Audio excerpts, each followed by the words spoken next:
Selfish Babes, it's your girl Olenike Osibowale, bringing you back another Selfish Babe podcast. And you guys know I've been having the guests lately on my podcast, so I'm so excited to bring to you guys another guest of mine, Chef Vita from Kingston, Jamaica. Hey. Say hey.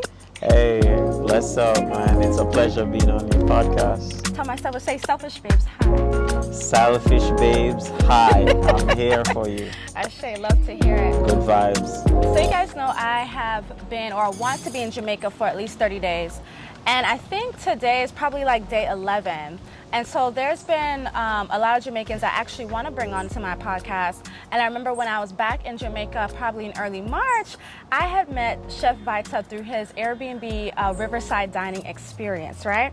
I had decided, I've seen him post on Instagram because he has a great following. And I'm like, okay, when I come to Jamaica, I gotta do this experience. And I literally commented, I'm coming to see you. And I did that. And so I booked the experience in the link in his bio. And I went with Travel Buddy JA. You guys know if you're ever visiting Jamaica, make sure you also book your excursions with Travel Buddy JA. She takes women around Jamaica. I feel very safe and comfortable when I'm in Jamaica with her. So make sure to book her. So I went with her. And we went by this beautiful riverside and we met Chef Vita with his winning smile, right? You guys see the smile, right? And he was a great host, very professional. The food was amazing. And what I really enjoyed about the experience was his knowledge, not only in the food, but like Rastafarianism. How you say that? How do you say it? Rastafarianism. Yeah, like I felt like when we were talking and chatting with him, he just felt like he was so passionate about what he was saying and the culture, and I really enjoyed that. And I was like, wow, like my Selfish Babes need to hear more about him, what he does, and just some of the self-beliefs that he has, right? And so when we're having this interview right now, one of the main things that I really want Chef Vita to talk about is belief in yourself. You guys know that, I know at least, that believing in yourself is really important. And I just feel like a big part of self-love is believing in yourself, because I feel like without that energy that you push for yourself and your own self-belief, you don't really get too far. Like, it's great when everybody else believes in you, but it's just like if you don't believe in yourself, you're never gonna get super, super far. Yeah. So first, I want Chef Vita to kind of introduce himself, tell us about where you come from, and tell us how you got into food. Hey, thanks for having me. Yeah. Hey guys, my name is Chef Vita. I am here based in Jamaica, Ocherius to be exact at the moment. That's where I am based, where I do business, and I do my Airbnb River experience there. I also run a juice and salad bar where we serve healthy vegan food on the daily. For people that travel all over the world, and also people that are locals, and people that comes through Ocherius that really needs to get that healthy vegan meal. Yeah. So, you know, and also I do private chef, you know, experience different from the river experience. So anything food, I'm in it. I love what I do. I am, you know what I mean, I'm just excited every day to live the dream in real time and by preparing food for other people, because I love nourishing people. Yeah. And you know, the journey has been a great one. Yeah. It started in Trelawney, growing up there. Okay. You know, my father is a person that travels a lot to Canada. Yeah. So being that he's traveling, when he's back, we'll have a lot of people over. Yeah. So because of having so much people at the house, you know, a lot of food has to be cooked. Yeah.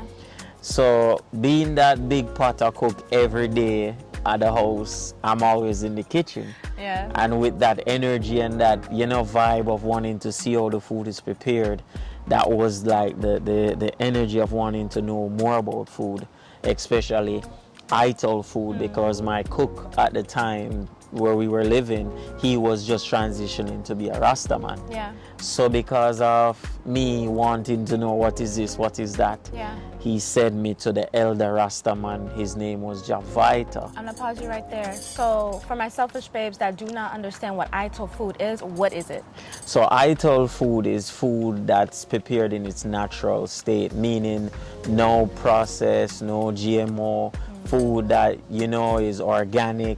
It's non-GMO, so in Rasta culture, Rastas learn how to prepare their own food, but not only that, but also grow their own food. Okay. So they eat what they grow, and it's organic.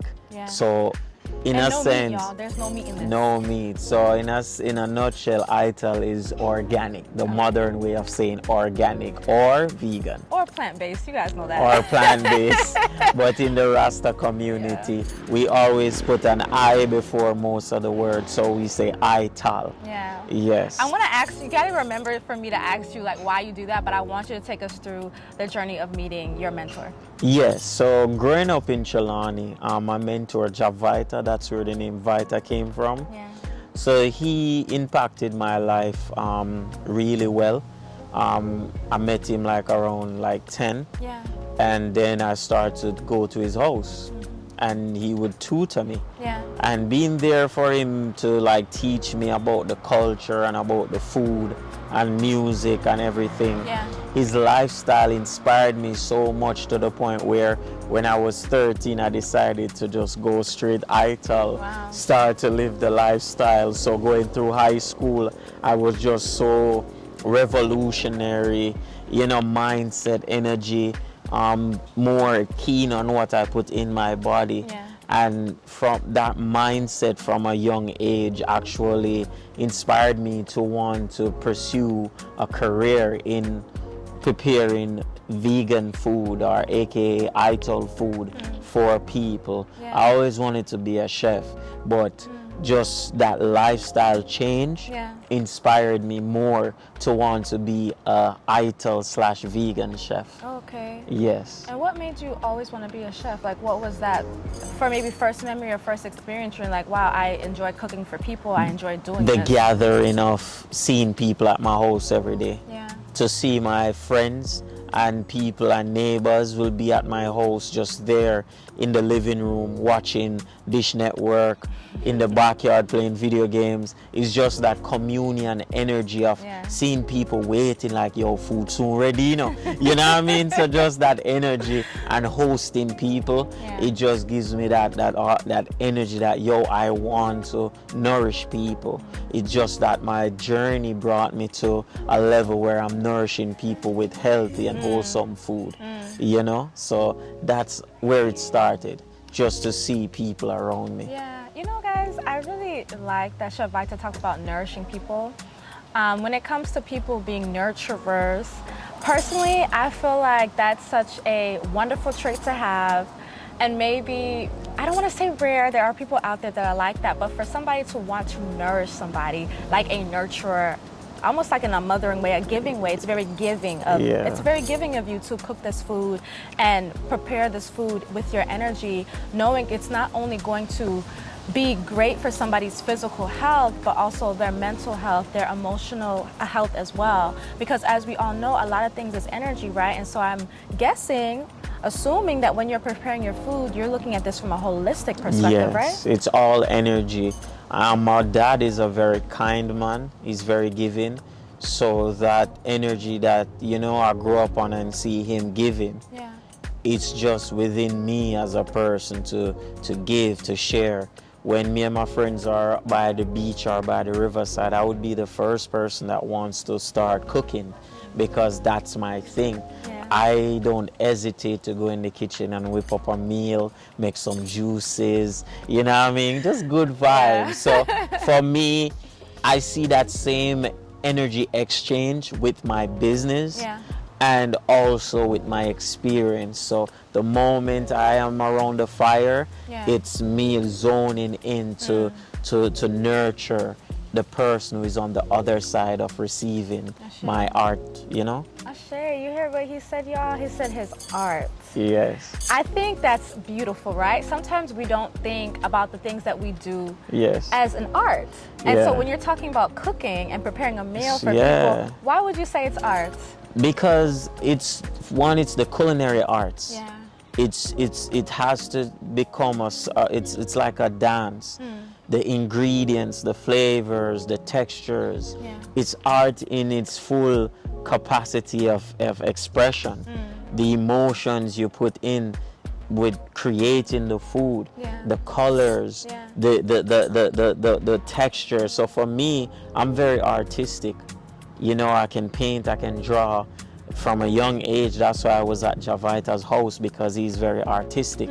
So once you have that artistic energy flowing through you, there's many ways you can channel it. Yeah. I just decide in my adult life right now to channel my artistic energy through the culinary arts. So every time I make a plate, Yeah.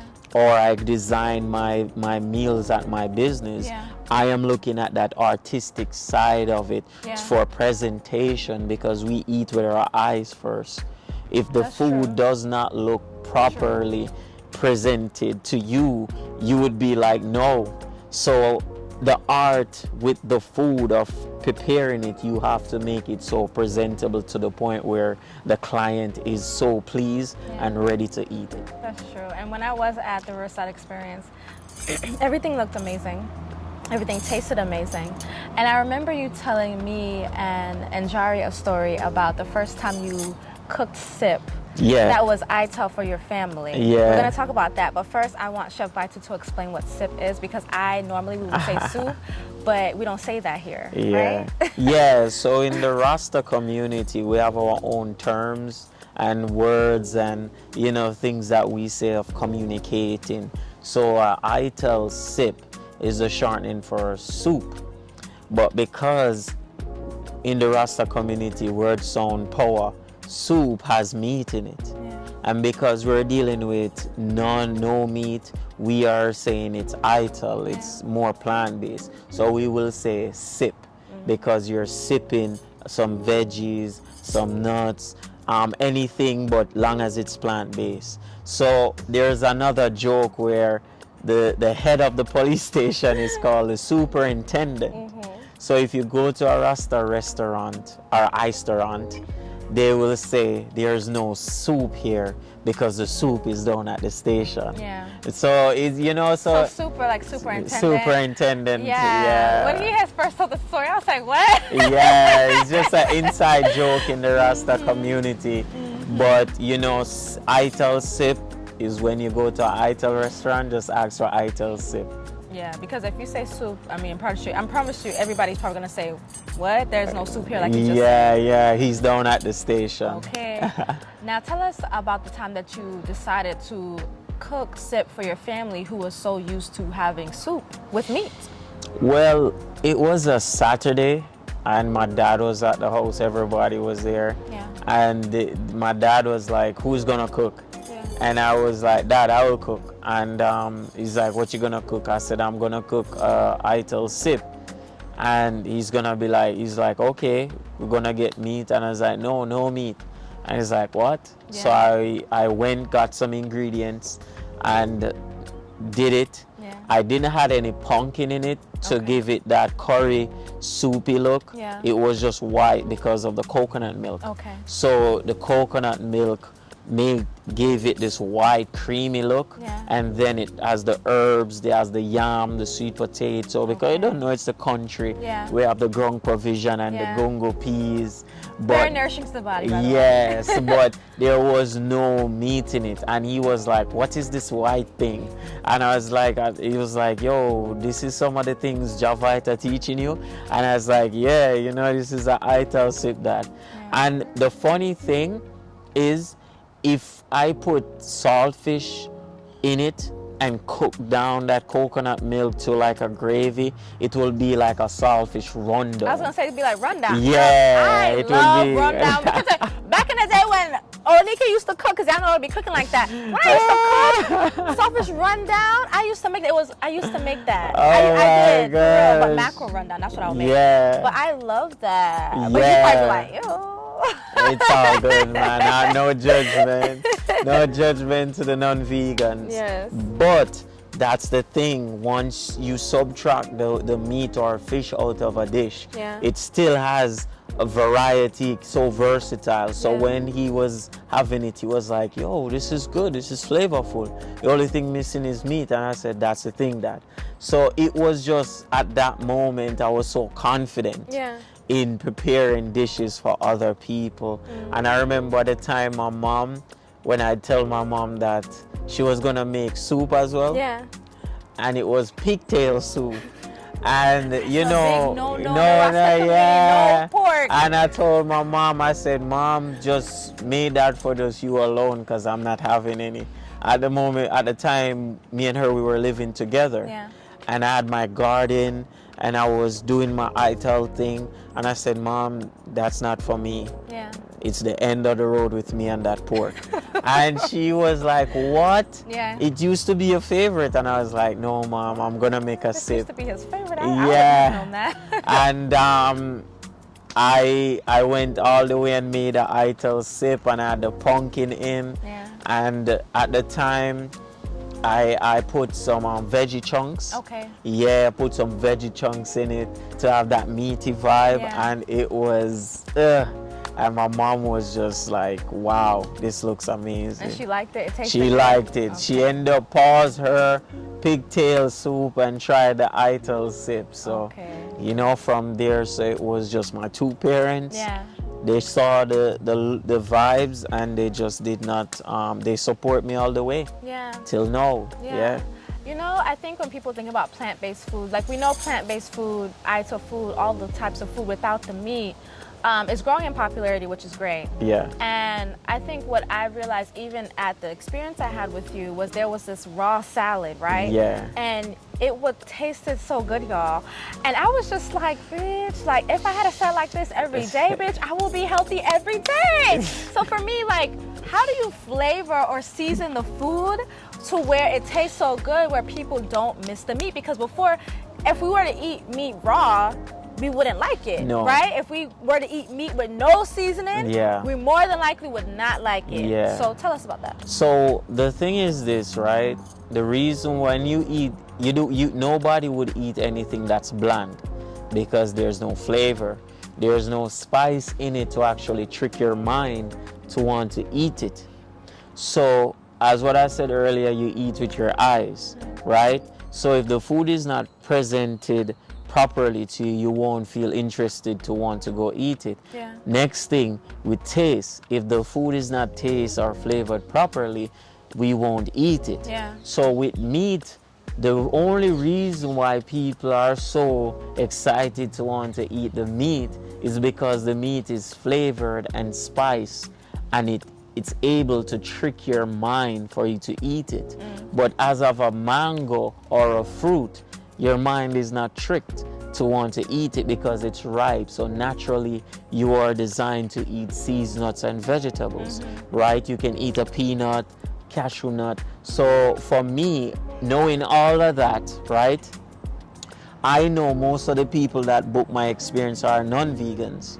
Yeah. So for me, it's my job and my vision to show you I can add flavors, spices, all the beautiful things to enhance my plant-based dishes, so your mind can be so tricked to the point that, wow, this is amazing. Yeah. So it's just me doing my job and adding flavor to things that are just basic. Yeah.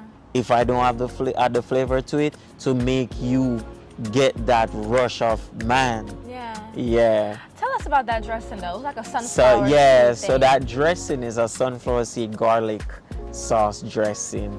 I know for a fact that people love anything that has a garlic flavor, that Italian garlicky finish. Yeah. People love pasta, and pasta, they definitely are gonna add a lot of garlic to it, for the garlic to the cream, to make that pasta with the cheese, and you know, just to get that nice gooiness around the pasta for you to want to enjoy it. Yeah. So you can add your Alfredo and all of that. So for me now, I know if I can create a similar sauce, but using sunflower seeds, which actually is white, Yeah.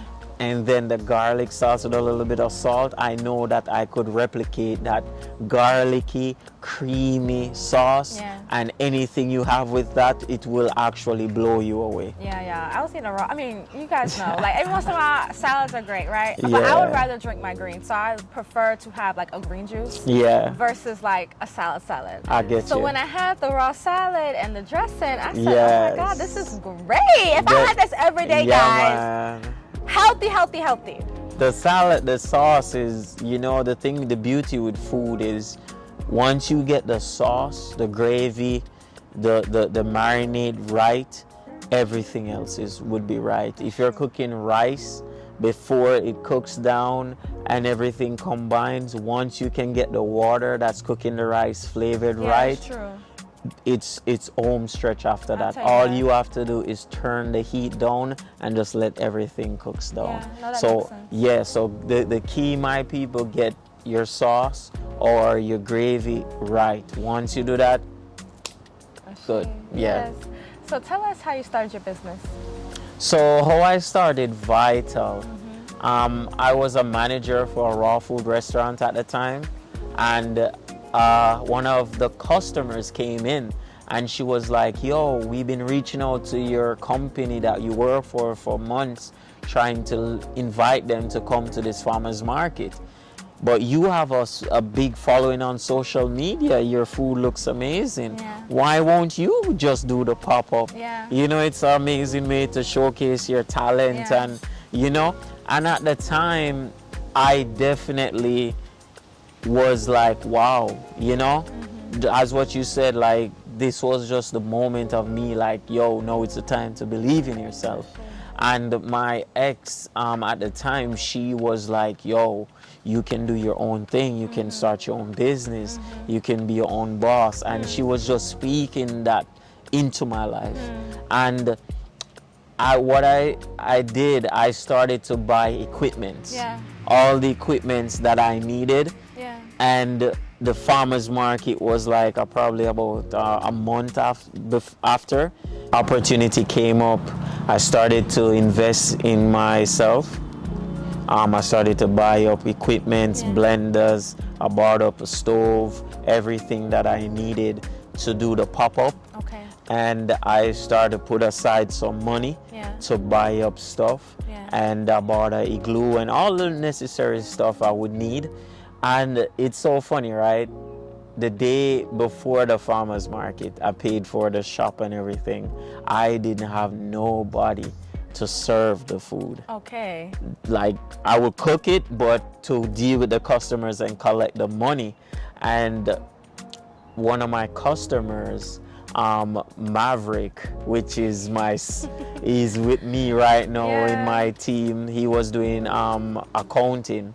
He was working at a firm, and he was a customer coming to get his lunch. And I asked him, because he's suited up and stuff, Very corporate. yeah, Wow. very corporate. He can speak properly. He loves the Rasta vibe. He's very conscious. Good present energy. You know what I mean? His presence is hopeful. Yeah. So I just asked him. I said, Maverick, would you like to accompany me at this farmer's market? And and he was like, yeah, let's do it. And he was my first employee. Wow. And we did it. It was an amazing, and it was a big eye-opening for me, because it was like the most money I've made just doing my own thing in one day.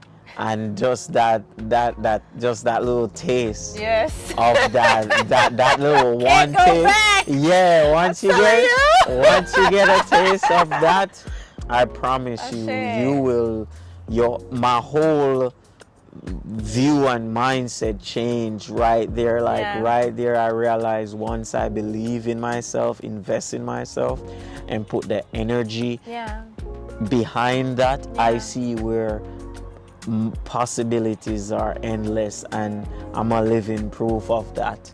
And it's amazing where we're on the 5 years now, going almost 4 to 5 years. And the growth and the projection is amazing.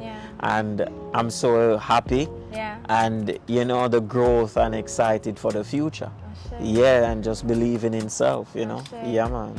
So when Chef Vita talked about that taste of what you can get when you're doing your own business and doing your own thing, it's real, right? So it's just like, I remember when I had started Goddess Detox, and I remember the first time I made $1,000 in a day. Yeah. This is coming from like a struggling grad student, could barely pay my fucking bills, like had to put a fake car tag on the back of my car because I couldn't pay for it, getting stopped by the police because I don't have a car tag, but then they're gonna ticket me and I'm like, I don't have the money for it. So it's just like, being able to come from that to making $1,000 in a day or whatever amount, you kind of get to see, this is more than maybe I'm making a paycheck. Yeah. I didn't have to wait a week or 2 weeks for this. This could be done in a day. Really does open up your mind to the possibilities.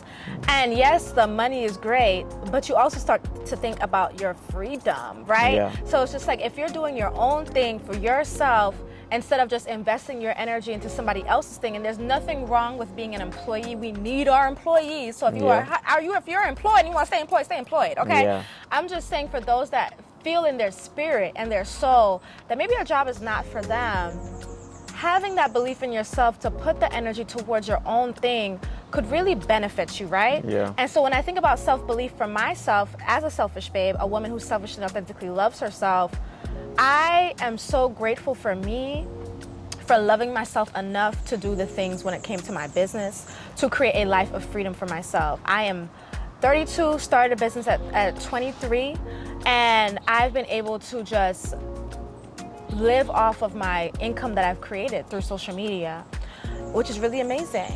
And I've been able to be a lot more free, where I can focus on my self-love and get into my emotions and just all the things, right? Yeah. And so when it comes to self-belief, Chef Vita, like, how would you help somebody switch their mindset from, I don't know if I can do this, to why would they even want to believe in themselves? Because I remember there was a conversation we were having with somebody else that was thinking about starting a business, and I think you were able to pour into him about, like, just go and do it, right? Yeah, so it was the chef, this young chef. He did a cooking experience with me, and he was he's working for this restaurant in Toronto, and he's Jamaican. He has a Jamaican background, and he was saying, "Yo, they're giving me, a position to give me more money, but the hours is crazy. I hardly have any time for myself." And I just say and he's saying, "Yo." He's trying to figure out which direction he can, take to step out of that system and follow his true dream of creating his own brand. Yeah. So I said to him, like, and he's vegan as well. So I said to him, what you could do, you could take that money from the increased position, like the extra pay, put it aside to invest in your dream. So as a person, the first thing you have to find is your niche, your purpose. What is it that you're passionate about?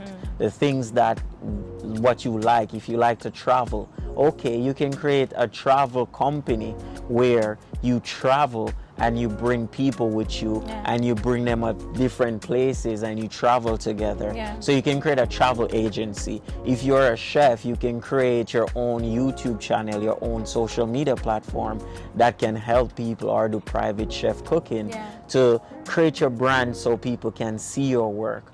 If you are a clothing designer, you can design your own clothes and do videos, TikTok, to go viral. So artists, people that are in need of fashion designer to do their clothing, they will see your content. So once you have that, if you like herbs or you love tea, create a tea brand, a tea company, having tea parties. That way, put it, I just saw this funny video about this guy going to this tea party in Jamaica. Sorry, just side note, it's hilarious. So once you find your niche, or find your calling, or find your purpose, then the next step is easy.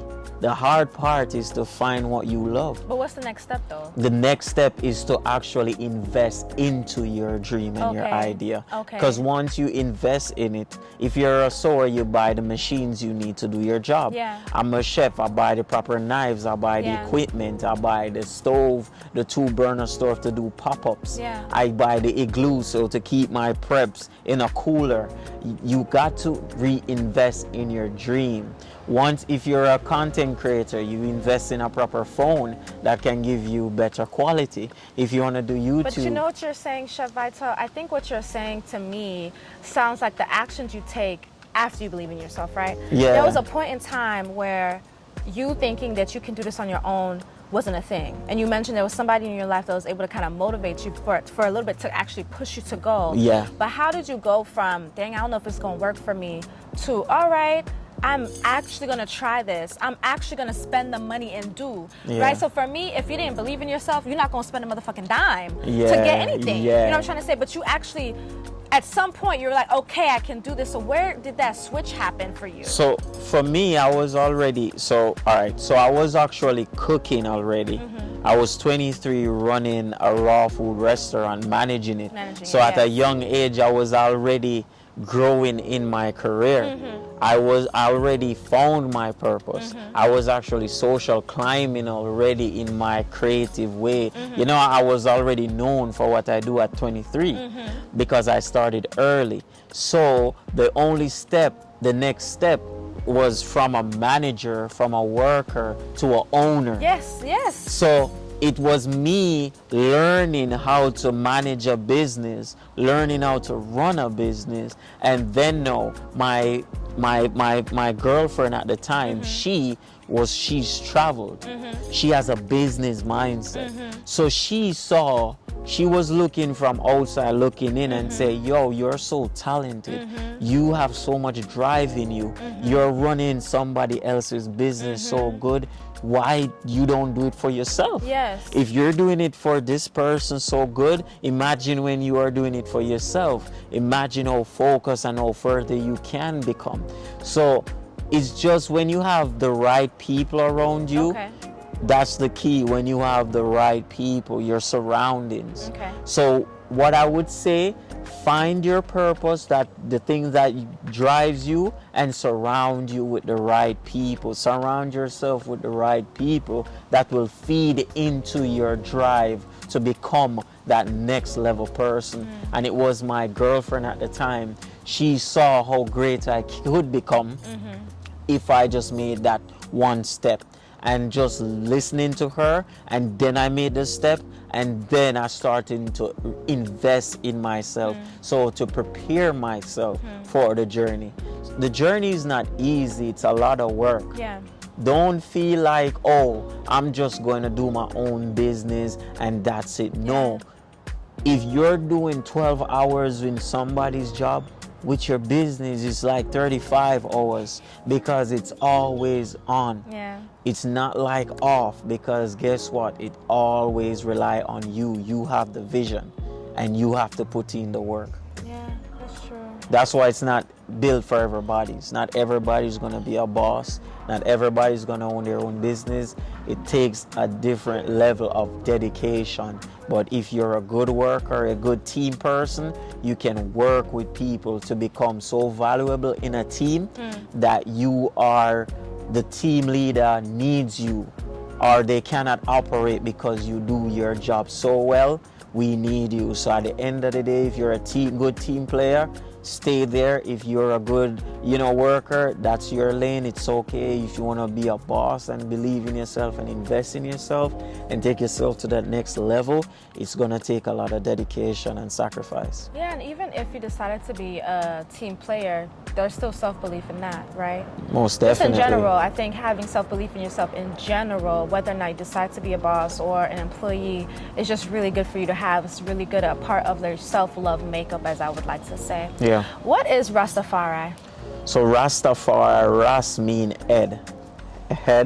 Tafari means Rastafari, head. Tafari.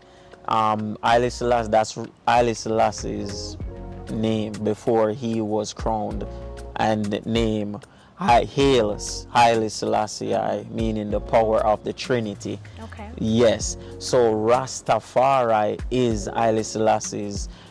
Tafari Yeah. is actually real name, and Ras means head. Yeah. So every time you see Rasta, we represent head Tafari. Okay. Yes. So Rastafari is a way of life, way of self-belief and black consciousness in the sense of rebelling against the European indoctrination, aligning ourselves with the African essence. And we see Haile Selassie as the Black King. Yeah. And his teachings and his leadership are words we should live by and be inspired by, to see ourselves as higher beings and become higher beings of what the King asks of us. Yeah. So his teachings and his message is what we hold very great of inspiration, because we see him as our Black King. So Rastafari in Jamaica, because Jamaica is more of a European indoctrination from the British. So Rasta is a group of people who push more pan-African energy. So just in America, you have the civil rights movement. Rastafari was a way of rebelling against the system. Yeah. And for that, the system did not accept Rastas in the 1950s, Yeah. because the movement started around in the 1950s Yeah. by Leonard P. Howell. So it was more like a community gathering of people come together, a union of embracing their African energy and roots, Yeah. growing your own food, being self-sustained, belief on we provide for ourselves, we create our own clothes, we're our own man, we don't ask any help from the system. So just like that, it's like a selfish bay in a sense, you know? So funny. Yeah, you know what I mean? You self-reliant, Yeah. you know what I mean? So Rasta is more of a rebellion against the system. Yeah. And because of that, we create our own way of language, Yeah. our own clothes, our Yeah. own shoes. We have our culture, and then our music now Yeah. became so influenced, and then the food. Yeah. So the culture is so next level. Everybody wants to know about us. Yeah. But it's just we expressing our African essence. Yeah. Yes. I think Rastafari culture is really big in Jamaica, right? And when people come into Jamaica, I think when they think about Jamaica, they think about black, red, green, and black locks. Like, Yeah. just like in general, without Yeah. really any knowledge of the history. And it wasn't until I saw the Bob Marley movie recently that I knew that I had no idea that Rastas were like being like shunned from society. Yes. Or were being attacked. Like I really Yes. didn't know that until I Yes. saw that movie. Big- I yeah. really didn't know that. Like I thought I knew something about Yes. Rastafarian culture, but when I saw that, I was like, wow, that's like a thing. It was bad. Yeah. In 1963, there was the prime minister at the time in Jamaica issued a state of emergency, bringing Rastas dead or alive. Wow. So it was a genocide, why? a coral. Why? They call it the Coral Garden Massacre. Wow. Because a Rasta man was having a dispute over land, with some officers at the Rosal property. They wanted to get him off the land, and there was just some form of miscommunication and misunderstanding. They ended up shoot the guy. Wow. And they shot him, kill him, and then they burned down a gas station within the same proximity. And they Who were was they that burned down the gas station? just a group of guys just saying, yo, we're gonna burn down the gas station, but they had it to say it was a group of Rastas. Okay.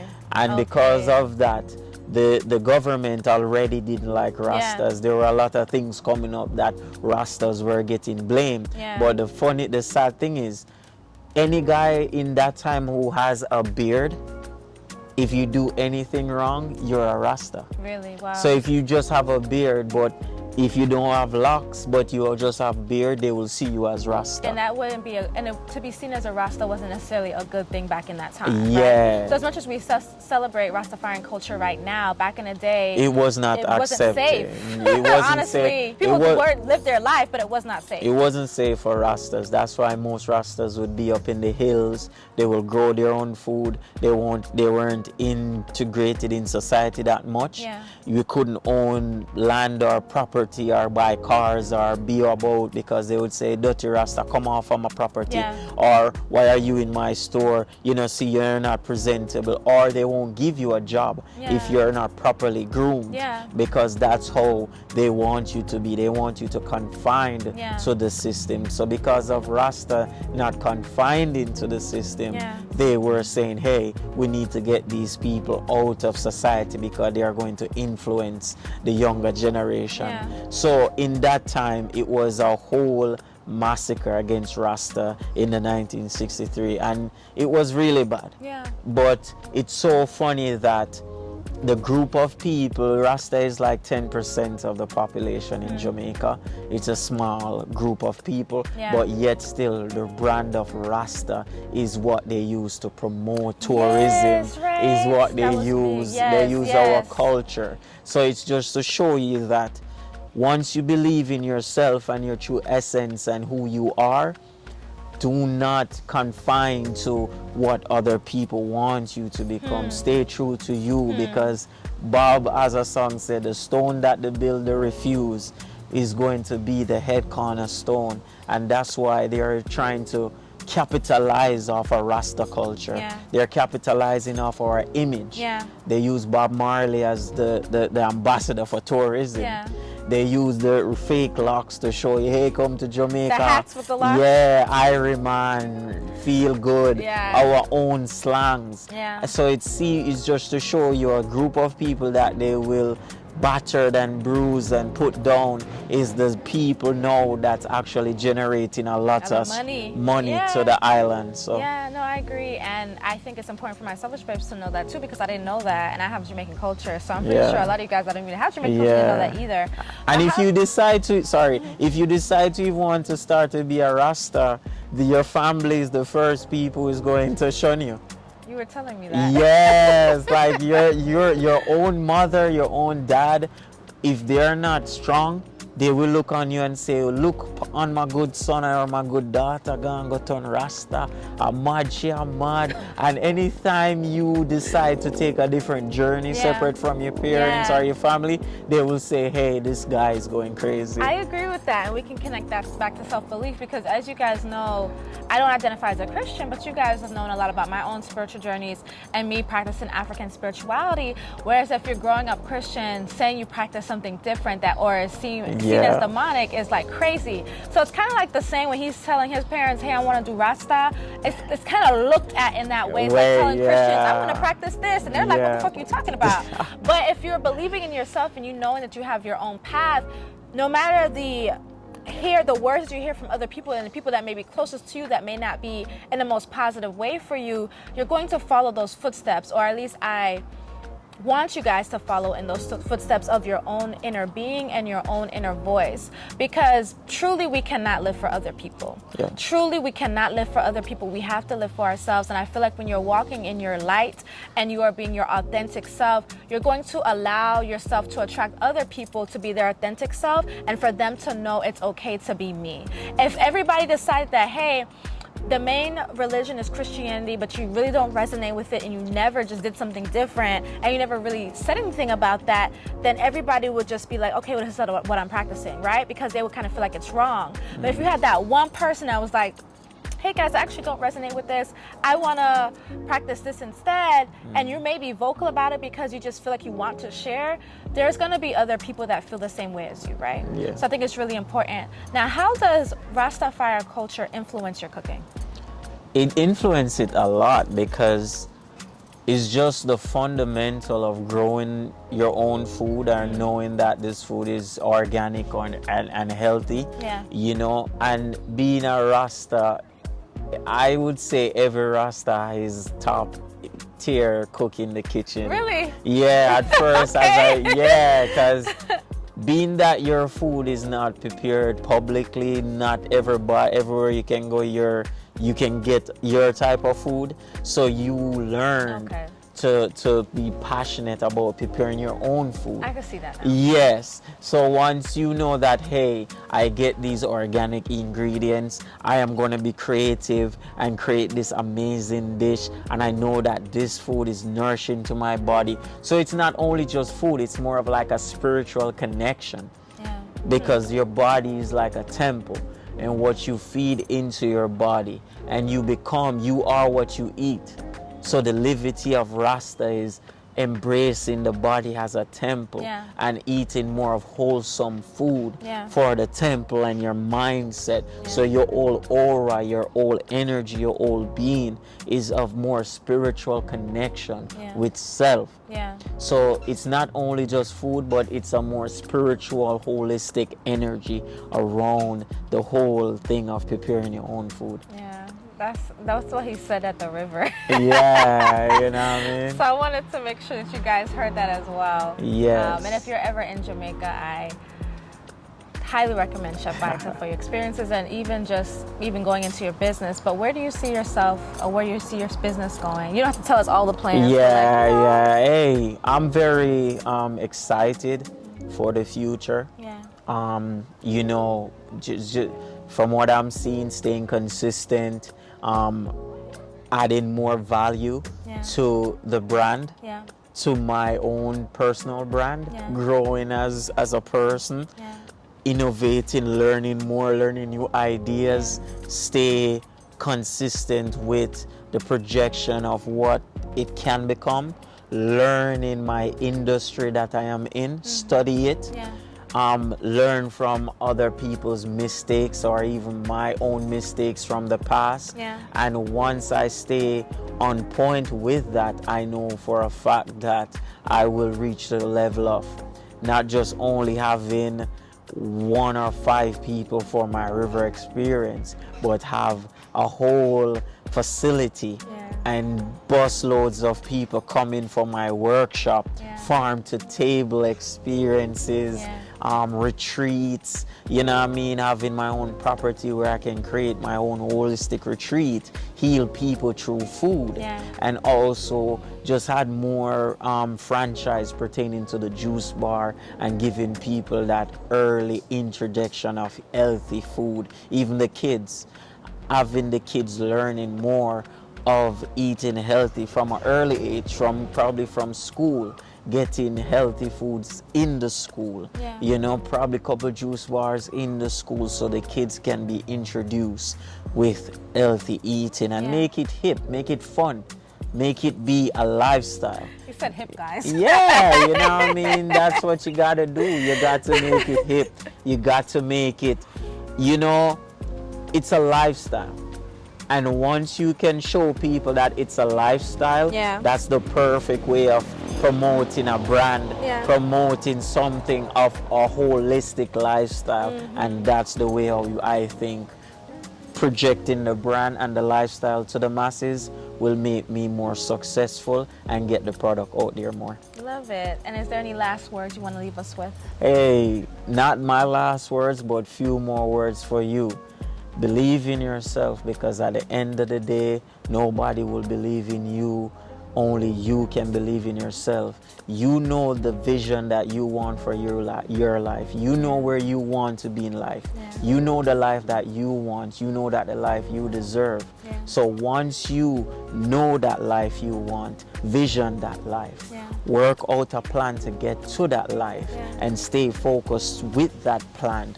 If it's something that you need to invest in your business, keep saving, put the money aside and start small. You don't have to start big, start small, because when you start small, you will learn on your way the do's and the don'ts to get to your goal. And with that, you taking those small steps, start small, you will love the journey more.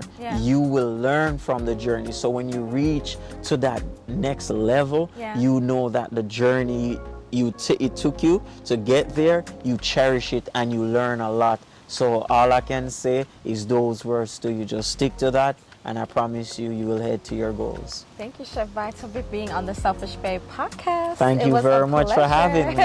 It's a pleasure. I wouldn't mind come back again and sharing more. Do a part 2. Okay, where can we find you on social media? Hey guys, you don't know, check me out at Chef Vita JA on Instagram. So that's Chef Vita JA on Instagram, on all social media platforms. You can find me there. Go check out my juice bar at Vital 876. Yes. We're in Ultra Rios. Anytime you're in Ultra Rios, check me out. My Air BNB experience is cooking by the river with Chef Vita. Anytime you book on Airbnb in Ultra Rios or St. Mary area, you'll see me pop up on Airbnb as an experience. The reviews are amazing. The vibe is right. If you're interested, book, and I will see you on the other side by the river. Ashe.